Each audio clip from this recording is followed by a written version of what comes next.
Welcome to the award-winning AUA Leadership and Business Podcast, an official podcast of the American Urological Association.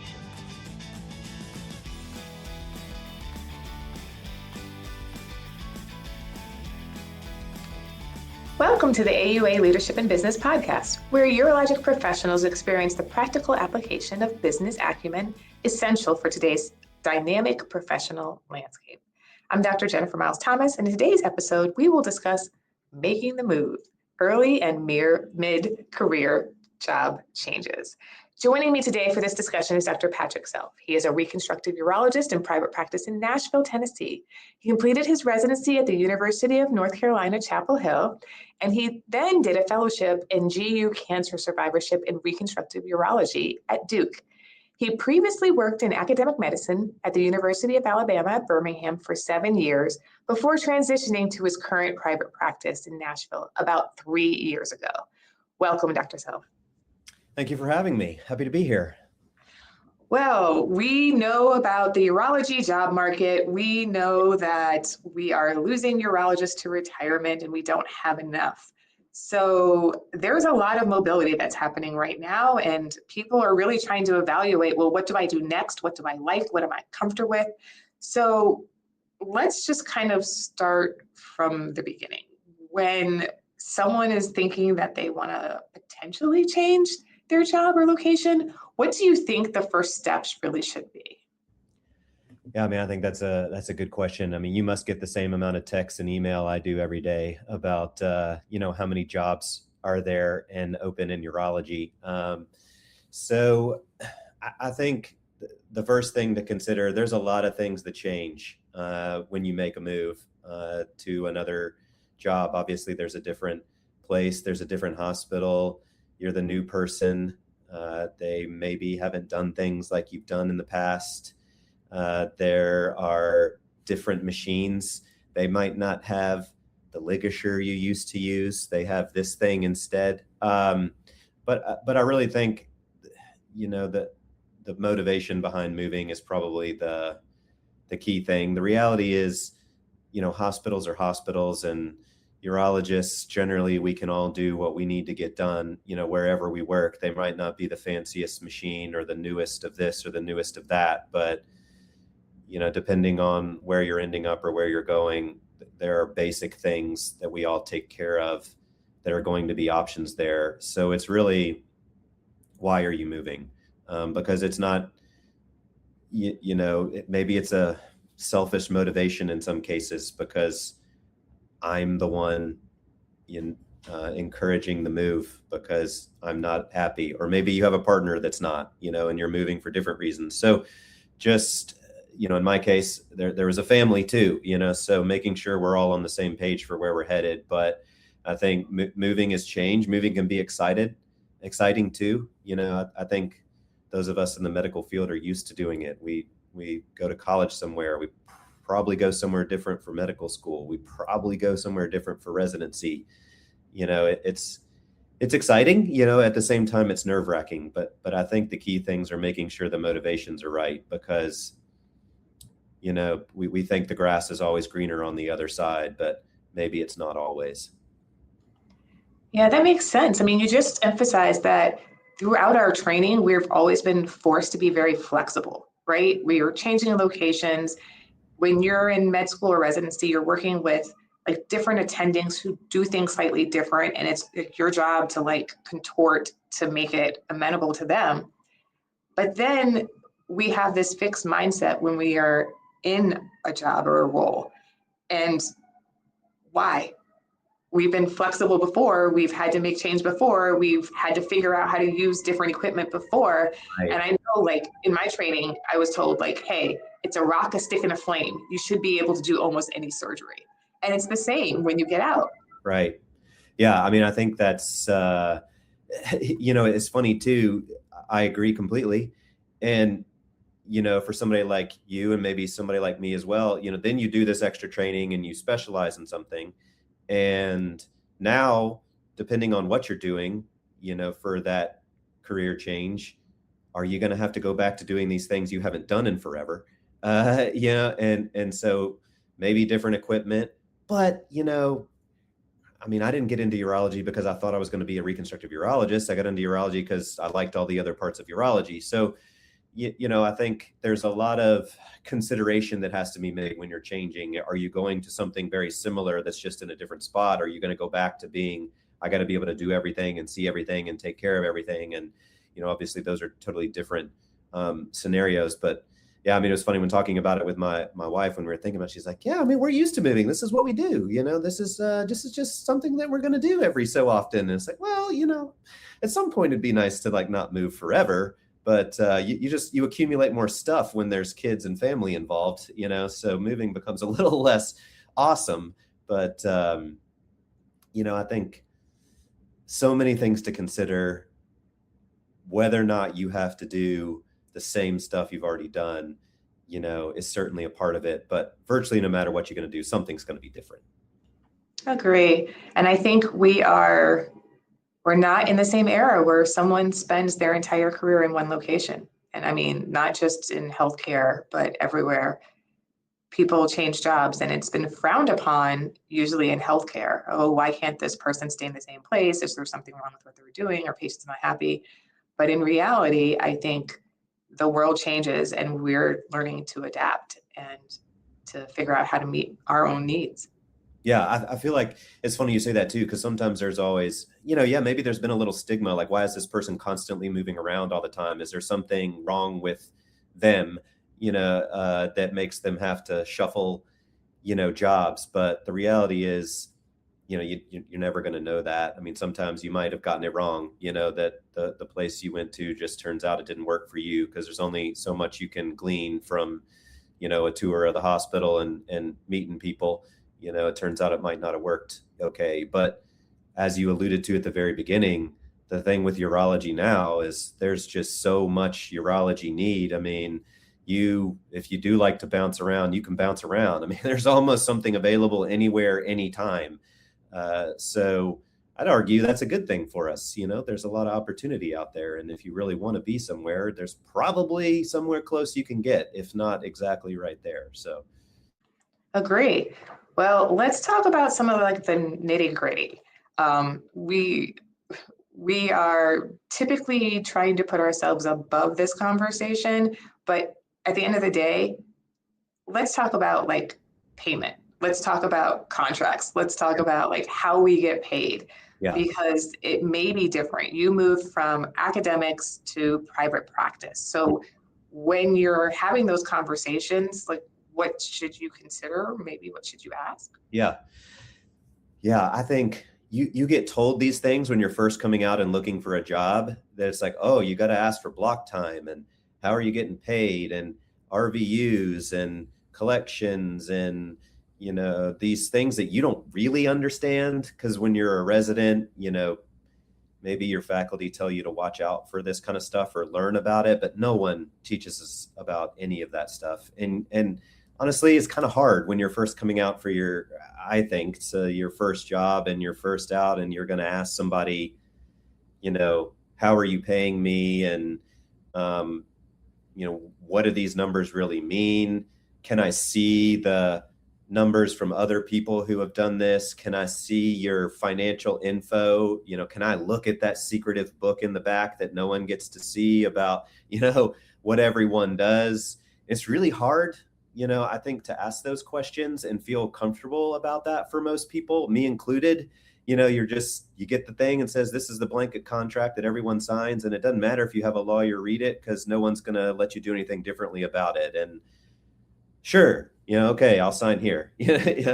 But I think, then having done that for a while, doing the academic side and then switching to private practice, you do see that it is very different, and then seeing what it's like for maybe some of my hospital employed colleagues too, where I think there are key differences, and depending on how you are as a urologist, or how busy you want to be or not busy, or whether or not you have these other interests, the way you get paid matters. And so in academic medicine, or maybe hospital employed, it tends to be really based on your work RVUs. And that's how I was paid in academics. It didn't matter if the human didn't have insurance or couldn't pay. If I did the case, I got X amount of credit for those, RVUs. And then, everybody's going to be different in terms of how they bonus structure you and things. But then in private practice, it doesn't matter how many RVUs a, kidney stone surgery is worth. It's whether or not that person had insurance, and can actually pay you. So it's all about collections, and, doesn't have much to do with that it's 7 RVUs versus 20 RVUs. And so those things, when you come out of academic medicine, like I did, and you have maybe a mild general idea of what these things are coded, in terms of how much they're worth, and then all of a sudden you go into private practice, totally different, scenario.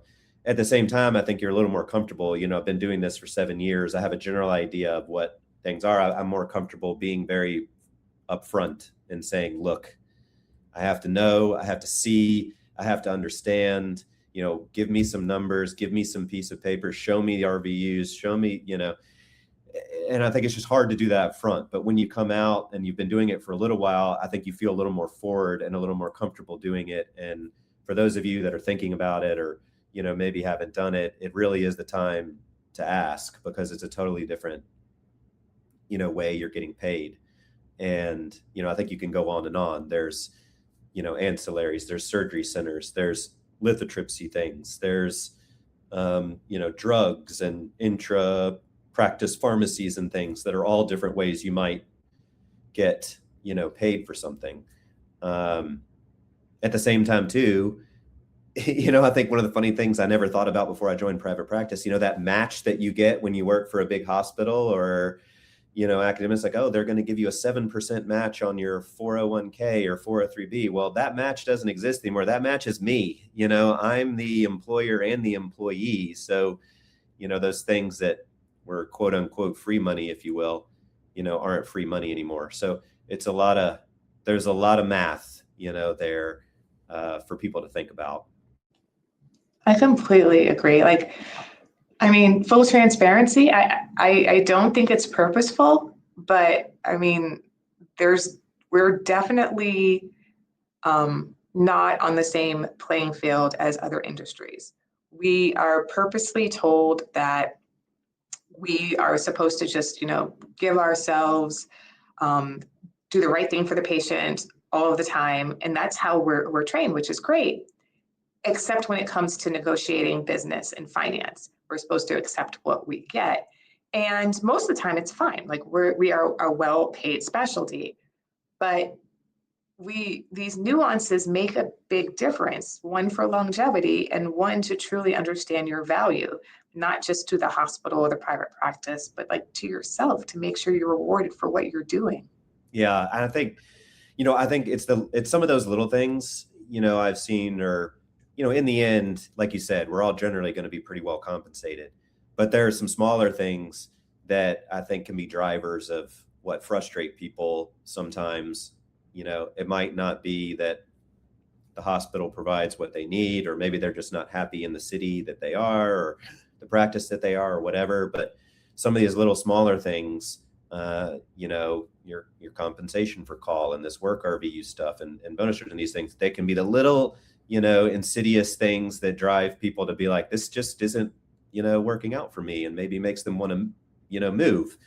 And obviously the employers, have different motivations than the employee. But the reality is, like you said, as many texts and emails as I get for jobs every day, we have a little bit of hopefully an upper hand here and can, really ask for what you want. Yeah, well, that's key. Figuring out what you want, or at least being willing to try something to figure out if it's what you really want. Now, one of the things you did mention was payment for call, and the difference between call in an academic institution with residents and fellows and call in private practice. Do you want to kind of talk about that? Radically different, right? Previously, took call for generally longer periods of time. I think I felt like I see almost everywhere I've been or hear from a lot of people, in academics, you do a week, at a time, but obviously you have residents in front of you, and you're not getting all those phone calls that you get as residents, for that Benadryl, at 3 a.m. that you're always excited to prescribe.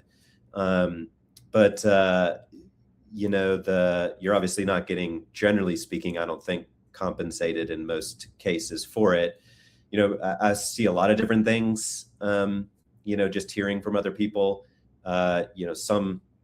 Some places I think people do get paid for call, and these numbers that I hear are radically different. There's tiny numbers and there's huge numbers. And I think it depends a lot on, the negotiating power and competition in your city. I think that is definitely, I guess, call overall, at least what I see, is a big driver of dissatisfaction, for my friends and, colleagues. How often do they have to do it? Are they remunerated for it at all or not? And if they, I think you hear from some people, if you feel like you're getting compensated well enough for it, it's not as burdensome as if you're doing it all the time and not. It feels really burdensome. And that's, moral injury, burnout, from those kind of things, I think are a big problem. But it's one of those things that some of my friends don't get anything, for call because they're hospital employed. It's just part of the deal. Maybe that number that they get for their salary is bigger, than in private practice or in academics, but they don't get something, for call. But I think even in our practice, it's widely variable, between different, hospitals. And so I do think we have a little bit of an upper hand, generally speaking, as urologists, from that component. What I would say, being in private practice, as far as call goes, I take more of it than I did in academics, but I don't usually get 3:00 Benadryl calls, and I think it's, I think in residency and being in an academic place, I don't know if it's so much that everyone is training, and it's just so much like, you got to document. I spoke to this human. I did this, MD aware, stuff. And I feel like there's less of that in private practice. So I take more of it, but I'm not getting as many quote unquote, nuisance feeling, pages in the middle of the night. So more of it, but maybe less of that kind of stuff. Yeah, I would completely agree. So previously in private practice, I learned that there were different relationships between the specialties and the hospitals, especially if you were not hospital employed. And it's very expensive for the hospital to lose specialty coverage, especially depending on what their trauma status is. And so a lot of the FYI pages or 3 a.m. family wants to talk to you pages that happened maybe when you were a resident and you were in-house and the expectation was that you were going to be there and at the bedside are not there, because literally we would drop hospitals and it would be a significant cost. So I felt that the calls were different. They were more actionable, and there was more of a negotiation about policy. Okay, admit stone for flank pain, but not septic, can be seen in morning by urology for possible stent, but not, you have to rush in, see this patient right now because they're going to be admitted to the hospitalist service. So I think it was more of it's a little bit more of a balanced conversation versus you just need to be there because you are the resident. So I agree completely. And that's, honestly, it's a little bit of a lifesaver, because if you're not, I don't know how people would do it, if you're it's not sustainable. Yeah, no, it's not sustainable. So now, as you transition to private practice, do you think that you're viewed differently than when you were in academics by your friends, your colleagues, your family, or is it the same? Yeah, that's a really good question. I would say probably yes. So I'm in a place with a big academic center, and I think, gosh, some of that is probably patient, driven, in the sense that, and I saw this when I was in academics, you have those people that have zero interest in going to the city. They couldn't care less if you are the academic doctor, or the private practice doctor. They're just not driving to the city, and you have those other patients who are going to see 5 or 6 people and go to the city and go to other cities until they're happy, figuring out who you are. And so I would say I still see that all the time.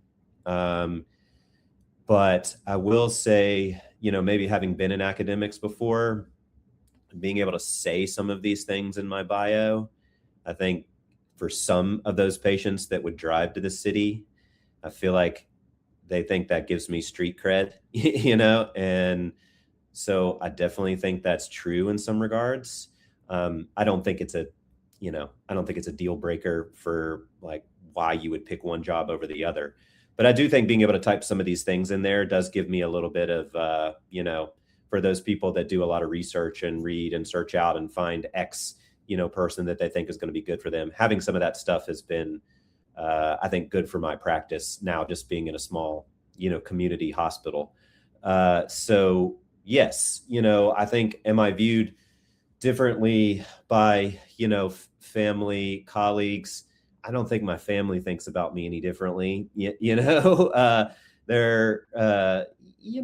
think they liked sometimes being able to go to some of the things that I went to and would take them along. And I don't do it as much now because it's hard, now in private practice to travel all the time to some of these things. But, colleagues, I think, sure. I think, I definitely don't do as much as I used to as far as, AUA, ABU, Southeast section, related things. So I think, there is a little bit of a different impression there. And that's part of, I think, the calculation. And, if you're thinking about a mid-career change, if it's from academics to private practice, some people I think can keep doing that and maintain it and maybe want to, but that's something certainly to consider or think about. I have been pleased generally that I did it first because I have some of that history that you can, tell people, not only for that, but just for purely the gaining of the skills, that you learn from doing that and seeing the things that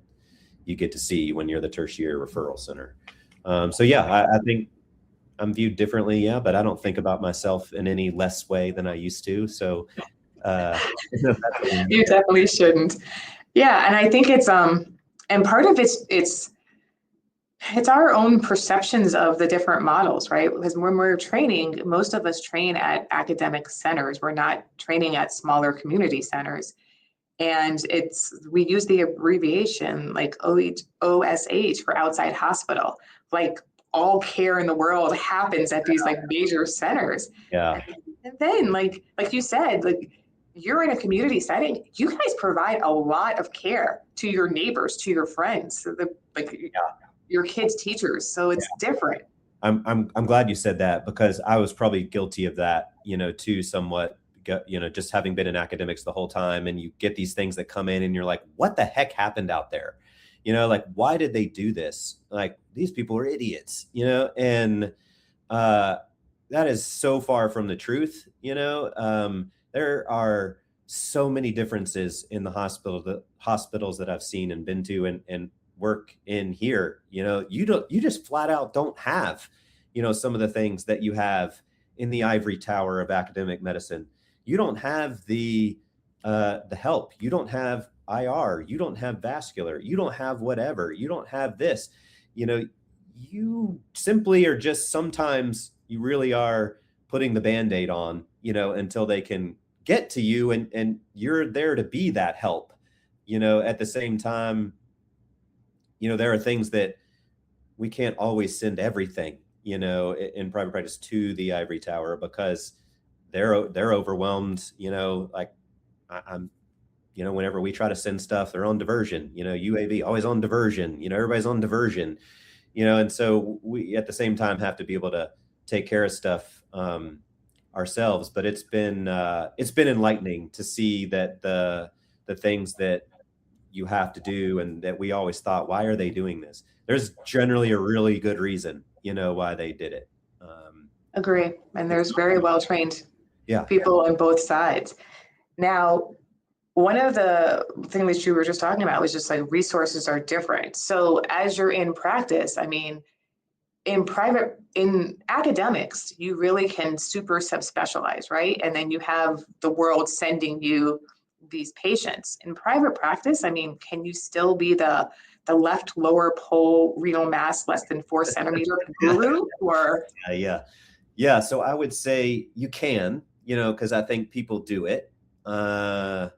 Is that the way it is for me? No. Do I still get to do a lot of reconstructive urology? Yes. But I would say it's probably going to be harder to, survive doing only left lower pole renal masses that are 3.6 centimeters in private practice than, when you're in academics.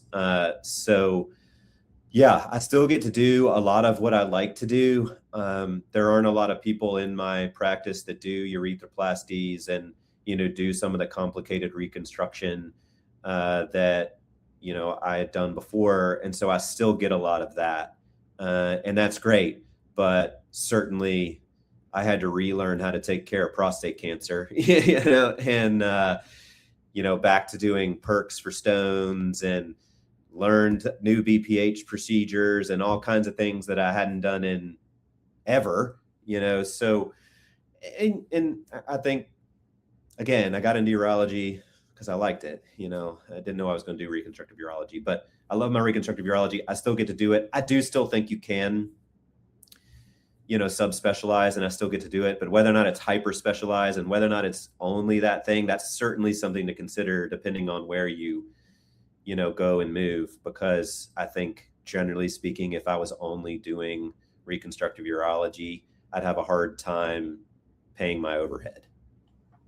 Yeah. And I think we're just going to say what's not being said is, honestly, there's some anxiety, right? Moving from one known situation to another. And as you mentioned, I mean, you're a reconstructive urologist, but then you were introduced back to general urology and some things that you hadn't seen for a while. And on call, like when you're in academics, there's an entire team of residents who'll be putting up the stent, which is usually fine. But now it's you doing bread and butter urology on your own. And I think what you said before about like choosing the right practice and making sure like you have help and your partners are supportive, because I think people, not that they dislike change, it's fearful, it's different. You're now expected to do everything. Yeah. And I think one piece of advice I used to give the residents was, and I don't know how much I told my colleagues it sometimes too, was I had no idea where life was going to take me. I did not plan after I started my job that knew I was going to move, at some point. So when I was on call, I tried to make sure that I did the stent, and, maybe not me personally, but the residents were doing it, but I was there. They're teaching me just as much when the new technology comes out, what this new thing is. But if somebody sent me a reconstructive ureter and it turns out the kidney was dead, I didn't send it to my dead kidney person, to take the dead kidney out. I would still, take the kidney out myself. Just the idea being that stuff is then translatable, because if life changes and now you've got to be the partial nephrectomy guy again, and now you've got to be the perk guy again, or gal, then you've not abandoned that, for however long it's been. So you don't, you can feel like you still have that in your repertoire. Now, and obviously, depending on where you go, maybe you don't want to do that. Maybe you don't want it in your repertoire, and that's fine. And everybody's different. And we have all the humans here. If I didn't want to do it, I can send it. But at least I feel like I can still take on the challenge and be competent for my little small hospital. No, that sounds good. I mean, we've been talking a lot about like the clinical and like us personally. Now, what about some other like structural things you should ask about when you're making transitions from like one employment or business model to another? There's other things that are in your day-to-day that actually aren't you. Yeah. So I think so many things that, I didn't think about. I think, one thing if you're transitioning, say, from academics to private practice or an employed position, in private practice anyway, generally you're quote unquote going to become a partner. How long does that last? Is it shorter because you had a job before? Is it no different? It doesn't matter. I interviewed in academic jobs and various private practice jobs when I was thinking about changing, and I saw a lot of different stuff. Some places were they tried to get everybody to do a very similar amount and sort of, shared everything very evenly. There are other places that are the quote unquote eat what you kill. And there are other places that are sort of hybrid, in between, where it's a little bit of, both. Try not to encourage someone to be too crazy and out of control with how much they do, but at the same time, you can't let someone, slack and not do a whole lot. So how that works, I think the other things I've seen, like, in mine here, like, thank God I don't have to hire and fire people still, but that's been a totally different part of, what happens here. There's a lot. I mean, there was turnover in academics, but I feel like there's a lot more turnover, here. And I have maybe a little bit of a say in it, but, not a whole lot, because we're big and there's a big practice and CEOs and all that kind of stuff, so they fortunately handle a little bit of that. But there's turnover, if you have a person that you like, and they're going to leave, how much role do you have in getting them to stay? And you probably don't as much if you're in an employed position versus, if you're in private practice. I think that's been a very new thing to see. I would say non-compete clauses, as far as my understanding is, they didn't exist in Alabama. You couldn't do them. In Tennessee, they exist, and so I have to think about that, when I do something. I've also seen just a ton of different ways you become a partner. Do you have to buy into everything and you got to take out this big loan and you're paying it off for forever? Or is it more a la carte style? You can do this if you want and do that if you want and do this if you want. Those are, I think, that to me is a very big question, especially with the role of private equity in medicine these days. I feel like that's, I don't know, maybe slowing down a little, but that was a big concern for me, when I was thinking about switching, was how is that going to impact my life and whether or not that was coming down the pike. And it's hard to know, right? Yeah. There's no way to forecast. I mean, we're all kind of watching the evolution of the specialty change, and we're looking at access, we're looking at the patient population, we're looking at the different models that are popping up. We're looking at a lot of people going into locums, which before was this kind of like, oh, you can't get a full-time job, so you're doing locums. And I think both of us are very representative of this is a lot more fluid than it ever was in the past. And we really, one, need to figure out what meets our needs in our current state of life and to learn to be flexible, because at the end of the day, like, you get one life. Yeah.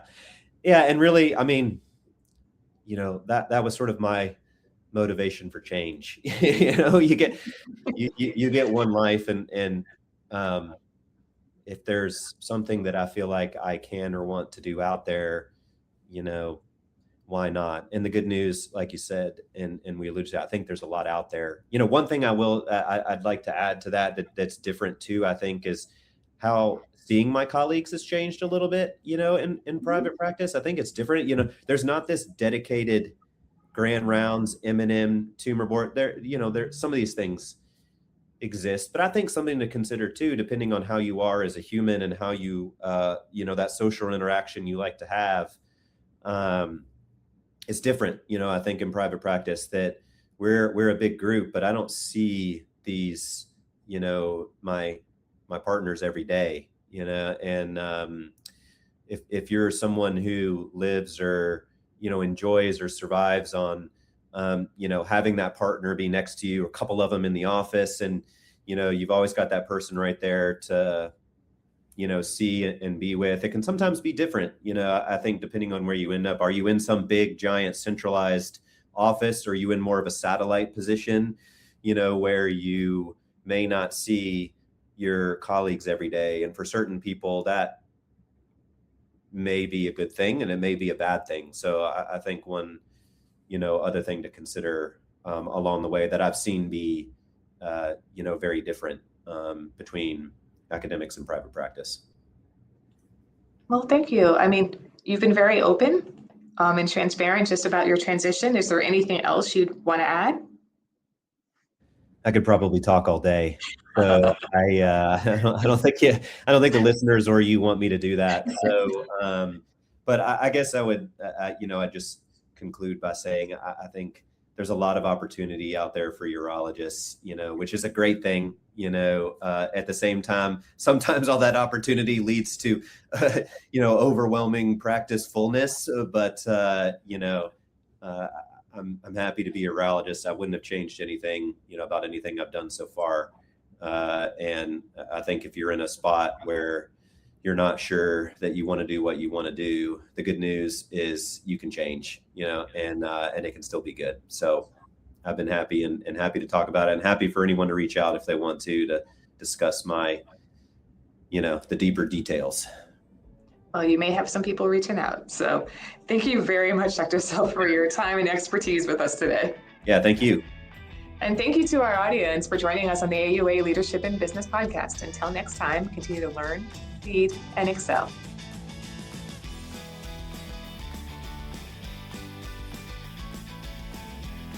Make AUA Leadership in Business your go-to podcast. Subscribe today by searching Leadership in Business on your favorite podcast app and enhance your leadership and business education needs. Until next time, continue to learn, lead, and excel.